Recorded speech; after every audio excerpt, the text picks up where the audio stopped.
everyone, welcome to Clickheads. I'm Eddie the Chump, and today we're going to be discussing some really interesting info that Morello shared with everyone during his last stream last night. These include a response to Hiko concerning the pro players' concerns about Valorant's future in regards to Killjoy, their small concerns about a triple Sentinel meta being possible, as well as some balance tuning updates likely coming to Cypher later on down the road. There's quite a lot to get through, so let's just crack on. Let's begin with the Cypher nerfs. Is Cypher going to be nerfed? He's had huge pick rate in packs, more than I think Sage. Yeah, Sajo, I think he's very prevalent. I think we're going to have to do something. Because we're kind of backed up on the Sage and Breach stuff right now, we've been focused on that, but I still think Cypher's a good point of conversation here. I think Cypher probably needs something, and I'd like to find ways to, shift some of that power or do more clever nerfs, Cypher has a 100% pick rate at the pro level, and because Riot have been focused on agents like Breach and Sage in terms of tuning, this state of affairs has not been attended to. Morello didn't go into any details about what a Cypher nerf could look like, but I think it's fairly safe to say he will get some attention in the near future. This could be because they're just about to release another Sentinel character as well, with a triple Sentinel comp being the stuff of gamer nightmares. I don't think that's all that likely for reasons I'll go into later, but Cypher's de facto best character in the game status will always draw attention.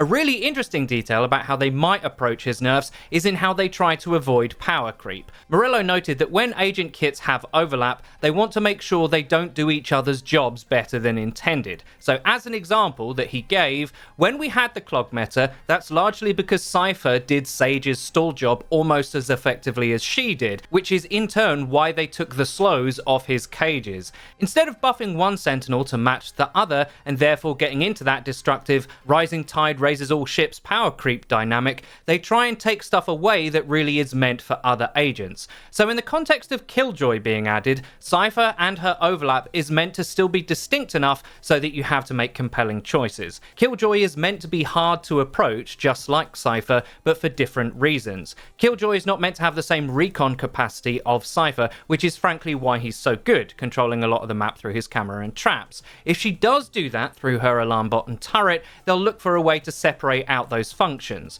Morello said Killjoy is meant to actually lock down a site better, but that outside of that context, she's kinda weak. Cypher isn't weak at all, really, apart from against masked clearing utility, so if I had to take a guess at exactly what they would nerf about him, they might make his utility cost more punishing, or tune his camera to the point where you really have to be careful where you put it, or maybe even, as some people have suggested before, make it so that you can stealth kill his traps so he doesn't get notified if you say knife them.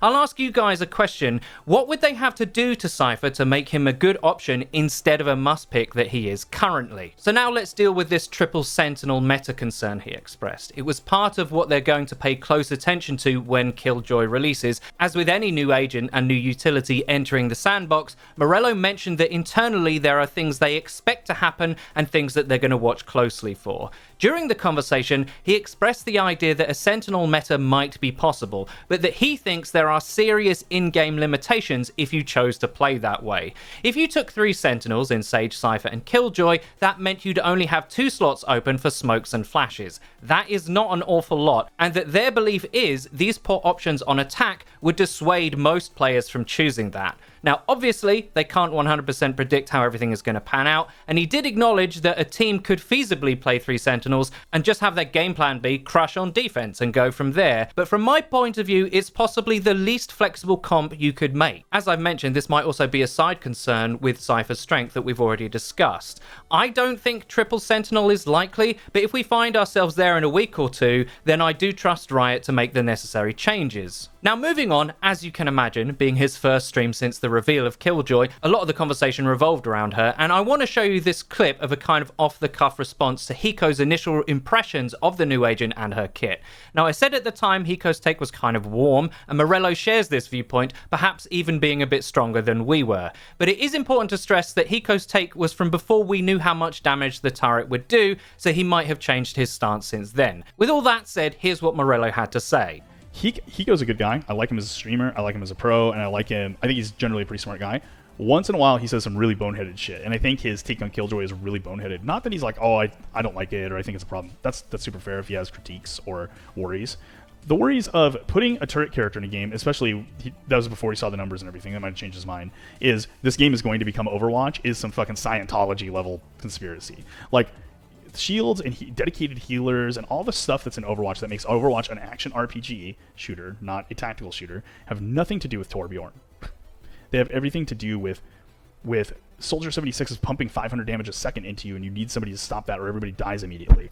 Our game is, when that happens, you die, and we're okay with that. So we don't want you to block the damage. We don't want you to stop the damage. We want you to fight these tools by going in carefully, using teamwork, smoking off the site, scouting, using your tools to take ground. If you walk into a site and there's a Killjoy turret there, and you don't clear your corners, you don't use utility, you don't do it, and she peeks off the turret, you're going to die. Just like if you run into an op.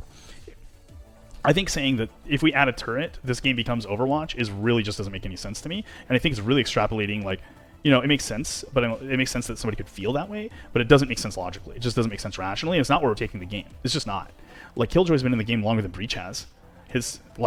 She's just coming out later. I think the release order is unfortunate, frankly, because I think it's bad optics. So yeah, everyone is entitled to their opinion. For our 2 cents, I think Riot have earned the benefit of the doubt with game balance, as they've been pretty open and responsive to feedback. What do you guys think about that? Killjoy must pick? Triple Sentinel comps everywhere? Or is Killjoy just another option for that slot? One thing I did want to add is that Morello was very direct in saying that there will not be tank agents coming to Valorant, despite his own fondness for Crusader, because as he put it, she just didn't work for the game. Now let's talk on to some more kit-specific info that Morello revealed about Killjoy.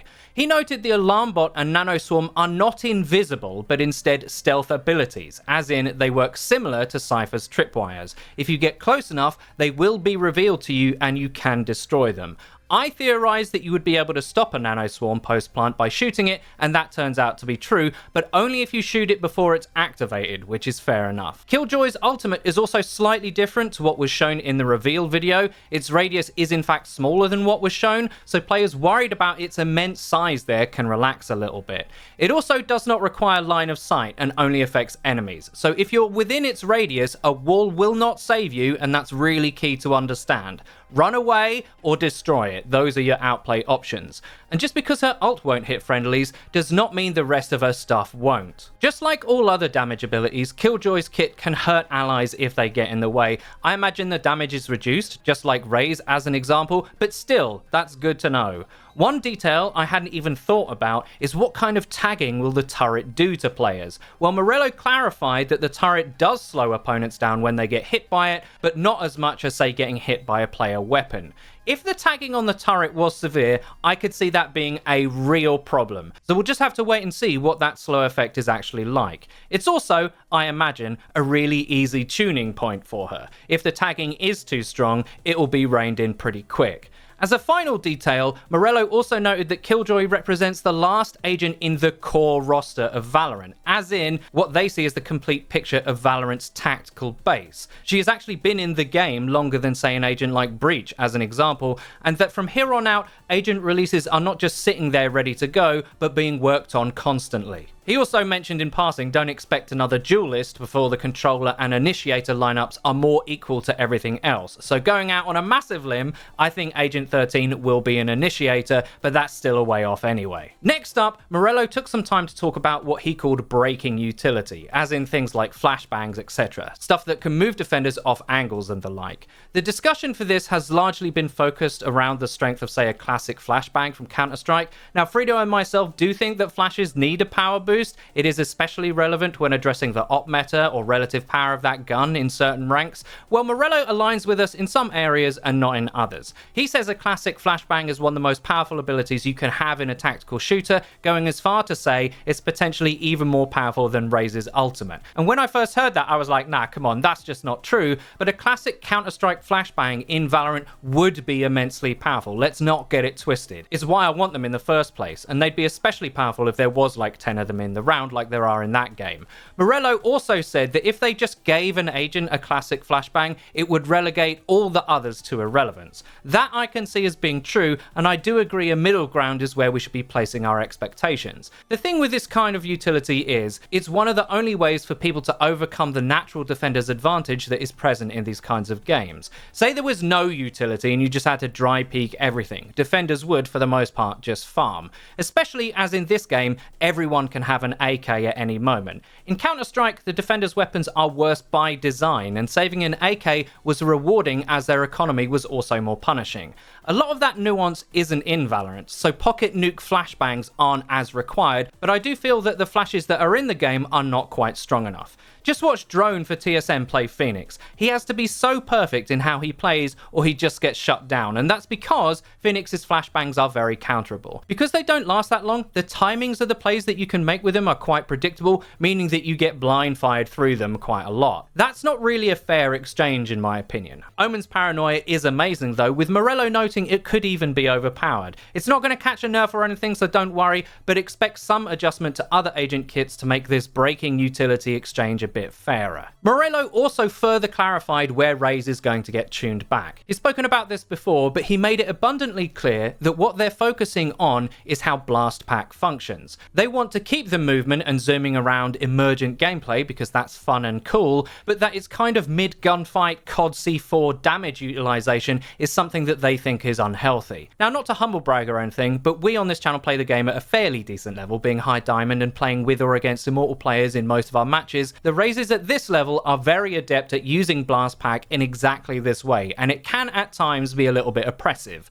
Because of the timing of pushes and how careful and coordinated you have to be to clear everything, Raze players can checkmate you quite easily because the clock has run down with your necessary methodical approach, and you often reach the point where you just have to go. Here, she can really use Blast Pack with no effective counterplay as a damage source. It's not a win button or anything, but it can be very difficult to deal with on maps where Raze is already effective, like Split. That getting tuned is a net positive, because I think we can all agree what's actually cool about Raze are the movement outplays a la Flights, not the spam, and if we can tune one without affecting the other, then I think everybody wins. It also helps the lower levels of play where Raze does legitimately farm. She's kind of this game's Pharah, in that at lower levels she's a real problem and can feel cheap, but at the top she's only useful in the right places. You'll have to let me know how you guys feel about that down below. And that's about it for Morello's recent stream. There was some really cool stuff in there, and personally I think the whole Killjoy question will get answered pretty quickly when she's actually out. I really hope you enjoyed this video. If you like the content on this channel, please hit that subscribe button and click the bell icon so you get notified when we upload. Also, please check out our Facebook stream. We'll be no lifing Valorant over there, and it would be great to see some of you in the chat. Until next time.